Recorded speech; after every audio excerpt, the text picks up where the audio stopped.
Oke, hari ini sebelum memulai pelajaran pada hari ini kita akan memulai dengan membacakan basmalah. Bismillahirrahmanirrahim. Oke, sekarang Bapak absen ya.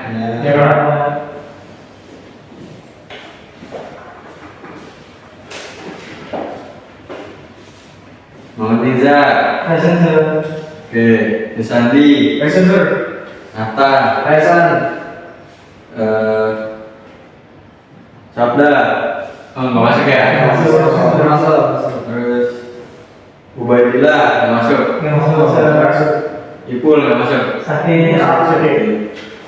Sakit semua ya? Tiga-tiganya? Oke. Udah ada yang tahu tentang siapa di sini yang suka nonton film? Nonton film, terus ada yang suka baca komik? Baca novel? Nah, setiap film, novel dan komik itu kan pasti ada apanya, ayo? Sinopsis, oke. Terus? Cerita, plot. Terus ada apa lagi? Kesimpulan, benar, kesimpulan ada. Terus ada? Konflik. Ya, konflik penyelesaiannya. Terus juga introduction-nya pasti ada.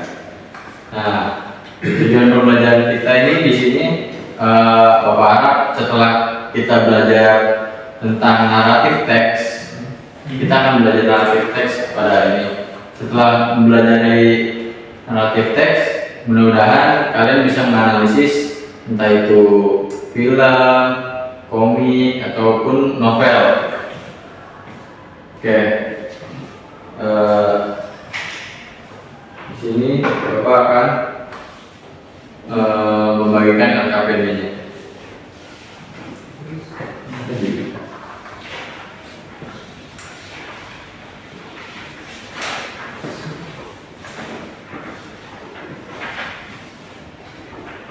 Oke, di sini naratif teks itu berasal dari kata apa? Narasi yang memiliki makna pengisahan suatu cerita atau kejadian. Lalu naratif adalah rangkaian kalimat yang bersifat narasi atau bersifat menguraikan, menjelaskan kejadian, peristiwa atau dan lain-lainnya. Terus juga di sini ada beberapa strukturnya. Strukturnya seperti judulnya, terus ada orientasi, ada komplikasi, ada resolusi, dan terakhir ada koda. Nah, koda ini bersifat opsional. Kalau orientasi itu di situ dijelaskan bagian awal yang memperkenalkan setting, tempat dan waktu, tokoh atau situasi awal. Nah, komplikasi bagian di mana ada konflik muncul yang dihadapi oleh si pemeran utamanya. Resolusi itu konflik yang terpecahkan, dan koda itu adalah kesimpulan atau pesan. Nah, kesimpulan atau pesan ini juga opsional, tergantung, ada yang pakai koda, ada yang tidak pakai. Nah, langkah-langkah membuat teks naratifnya di situ bisa dibaca. Tentukan temanya, lalu buat karakter, bangun settingnya, terus juga membuat plot atau alurnya, tentukan sudut pandang orang pertama, kedua atau ketiga. Sudut pandang orang pertama itu aku pakainya, kalau orang ketiga itu pakainya dia. Nah, yang paling jarang itu orang kedua. Lalu ada gunakan bahasa yang menarik. Perhatikan strukturnya, struktur bahasanya juga harus diperhatikan ya. Berikan sentuhan pribadi, seperti membedakan cerita-cerita kamu dengan yang lain. Nah, di selanjutnya itu ada teks naratifnya. Contohnya Sekarang Bapak akan membagikan kelompoknya. Kelompok 1 itu ada Mas Atta dan Mas Sandi. Kelompok 2 ada Nizam dan Sabda. Kelompok 3 ada yang gak masuk tadi 2 orang. Nah, sekarang coba kalian baca dan analisis. Mas Atta coba baca. Dari awal ya Pak? Dari awal. Dari awal, oke. Judulnya dulu. Oke. The Plague of Peace, A Tale of Souls. In a small coastal village nestled in the fjords of Iceland, Thor was a name spoken with reverence. Once a legendary warrior known as the Throne of Jove, Thor had left the battlefield behind, choosing the life of a peaceful farmer and family man. His broad shoulders now carried the weight of fishing nets instead of a sword, and his calloused hands tended to crops rather than spilling blood. Thor's daughter, Ylva, often kissed him about his serene demeanor. "Father," she said one day, watching him man a fishing net, "you fight these knots harder than any foe, but I can't imagine you as a warrior. Were you truly so fierce?" Thor smiled, his blue eyes reflecting the endless horizon. "Strength isn't found in taking lives," he thought. "True strength lies in protecting and nurturing life." Unknown to Ylva, Thor's past was catching up to him. One evening, a shadow fell over the quiet village as a ship bearing young Vikings docked on the shore.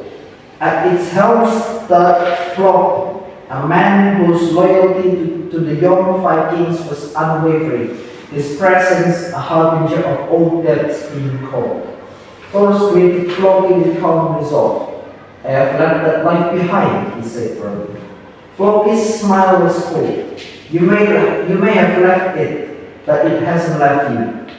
The young Vikings demand your return. A war is brewing, and you need your strength.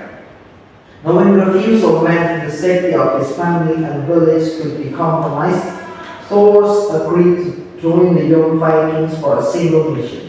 But in his heart, he resolved to find another way, one that would not betray his newfound principles.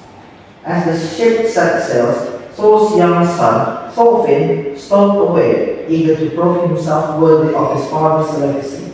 When Thor discovered him, he wasn't angry. Instead, he saw the boy's innocence and determination as a reminder of why he chose peace. Oke, cukup.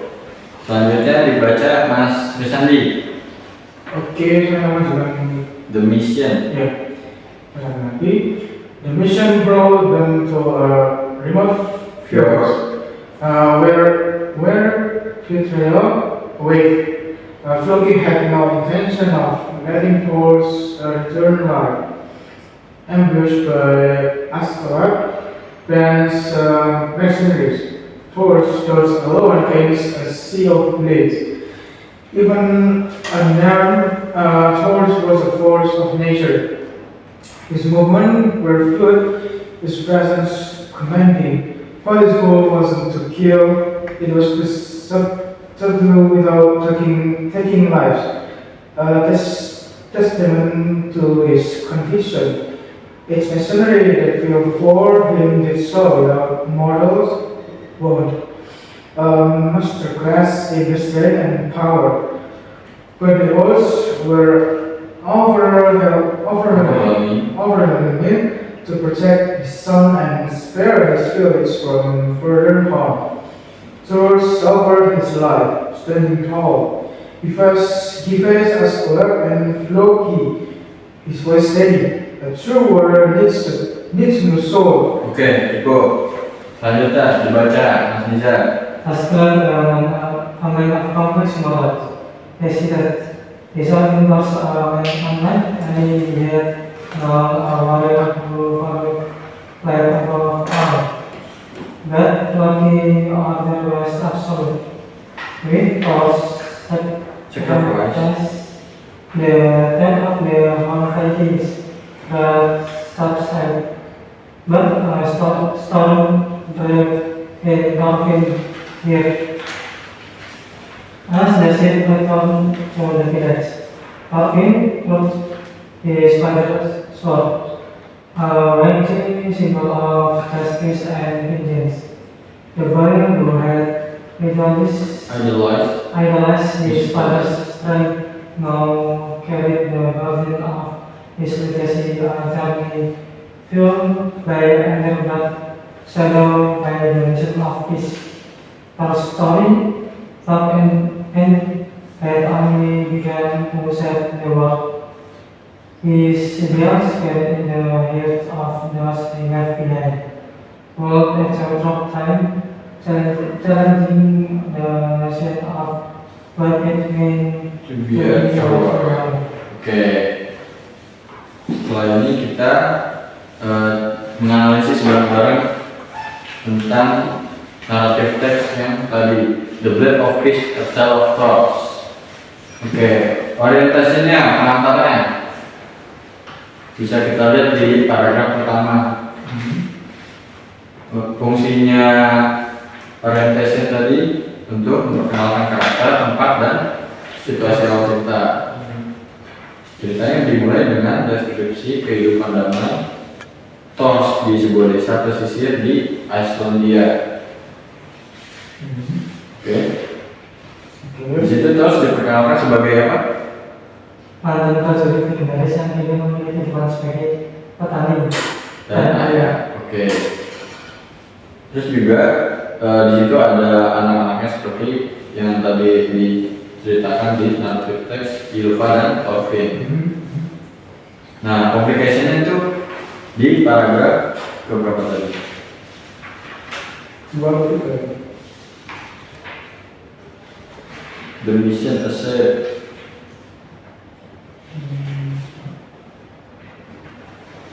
Complication-nya tadi apa? Konflik dimulai dengan kedatangan Floki. Berarti di paragraf ke-5 muncul konflik kedatangan Floki sang seorang Jones Viking yang memaksa Thors kembali ke medan perang meskipun ia telah meninggalkan kehidupan sebagai prajurit. Permasalahan bertambah dengan pengkhianatan yang direncanakan oleh Floki bersama kelompok Askeladd untuk membunuh Thors. Permasalahan utama di sini dan resolusinya tadi penyelesaian permasalahannya, Thors mengorbankan dirinya untuk melindungi keluarganya dan desanya tadi yang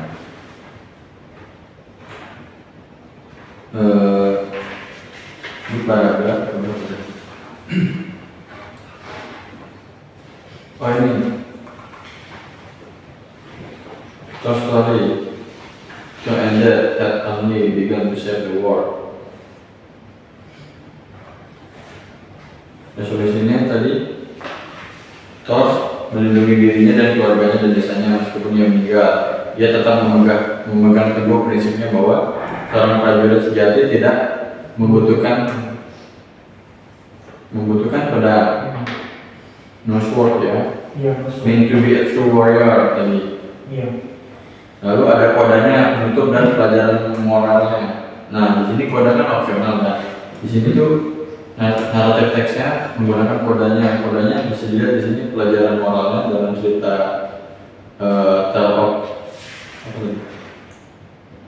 Tale of Thors itu kekuatan sejati seorang pejuang tidak terletak pada kemampuan untuk membunuh atau menyakiti, tetapi pada keberanian untuk melindungi dan menghormati kehidupan. Nah, nilai itu diperkuat oleh Thors yang menolak membunuh dalam persahabatannya meskipun menghadapi ancaman kematian. Dia rela untuk mengorbankan dirinya sendiri untuk melindungi keluarganya dan desanya. Nah, di situ dilihat karakter utamanya, karakternya tadi ada siapa aja, Mas Atta? Ada Thors, Oke. Thorfinn, Oke. terus Floki, Oke. ada Askeladd, Oke. sama Ylva. Oke.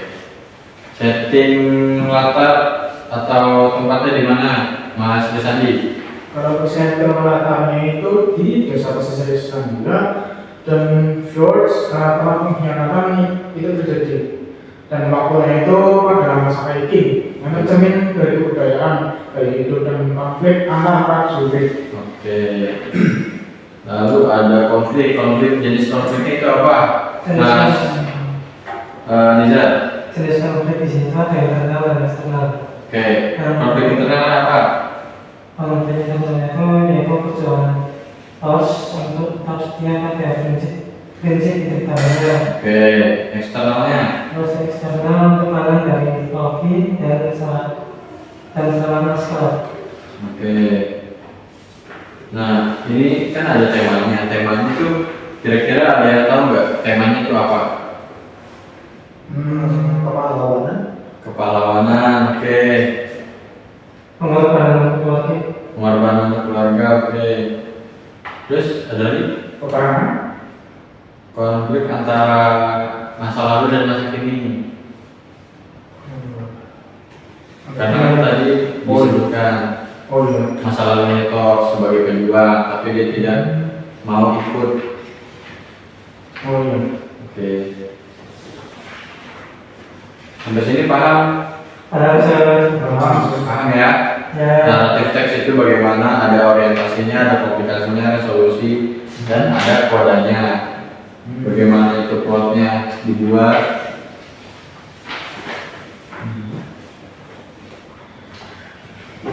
Oke.